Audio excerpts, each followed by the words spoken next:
Welcome back here with us on Times Now. Let's now tell you a little bit about what happened in West Bengal today. We had the first phase of voting. There was a record turnout in the first phase as well, and BJP is now ready for phase two, getting all set for phase two. And Union Home Minister Amit Shah is in West Bengal. He spoke exclusively during his roadshow with my colleague Shivam. He touched upon key political developments. He highlighted the strong voter turnout, calling it a sign of public enthusiasm in the ongoing polls. He also responded to remarks by Rahul Gandhi on TMC, allegedly helping the BJP. Listen in to what he said.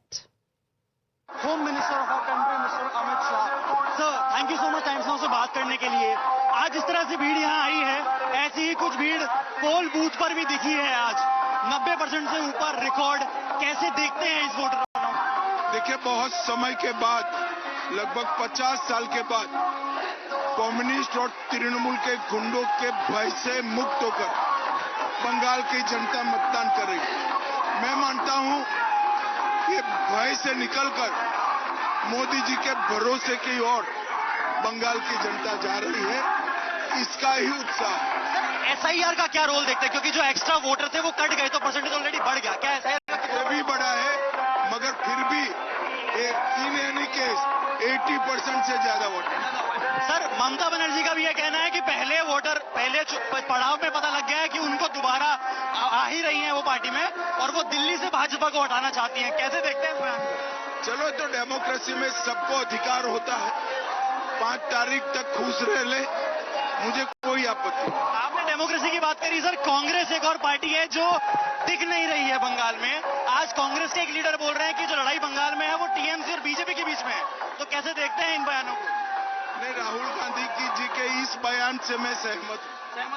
आखिरी sir, बयान की बात हुई तो जिस तरह से supreme court ने ममता बनर्जी को एक फटकार की तरह लगाई थी, मुख्यमंत्री ईडी की रेड में जिस तरह से अपना हस्तक्षेप कर रही थी.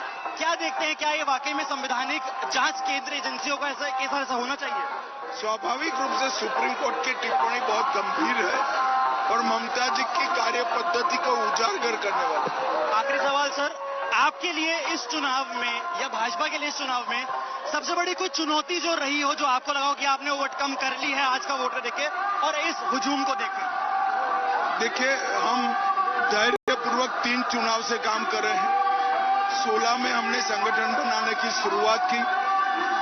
17 के चुनाव, 21 के चुनाव में हमें 77 सीटें मिली और 19 के चुनाव में हमें 18 लोकसभा सीटें मिली और इस बार हम पूरी सरकार बनी. Home minister of our country mister Amit Shah. Sir, thank you so much Times Now से बात करने के लिए. आज जिस तरह से भीड़ यहाँ आई है, ऐसी ही कुछ भीड़ पोल बूथ पर भी दिखी है आज. 90% से ऊपर रिकॉर्ड. कैसे देखते हैं इस वोटर टर्नआउट? देखिए, बहुत समय के बाद, लगभग 50 साल के बाद कम्युनिस्ट और तृणमूल के गुंडों के भय से मुक्त होकर बंगाल की जनता मतदान कर रही है. मैं मानता हूं कि भय से निकलकर मोदी जी के भरोसे की ओर बंगाल की जनता जा रही है. इसका ही उत्साह है. एसआईआर का क्या रोल देखते हैं? क्योंकि जो एक्स्ट्रा वोटर थे वो कट गए तो परसेंटेज ऑलरेडी बढ़ गया. क्या एसआईआर भी बढ़ा है, मगर फिर भी इन एनी केस 80% से ज्यादा वोटर.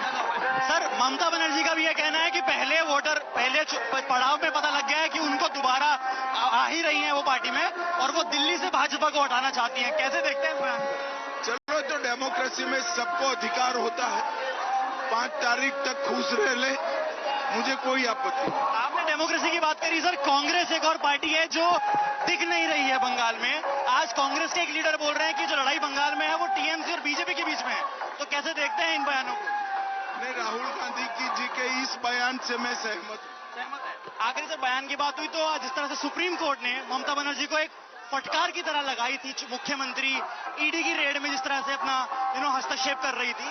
क्या देखते हैं, क्या ये वाकई में संवैधानिक जांच केंद्र एजेंसियों का ऐसा होना चाहिए? स्वाभाविक रूप से सुप्रीम कोर्ट की टिप्पणी बहुत गंभीर है और ममता जी की कार्य पद्धति को उजागर करने वाली.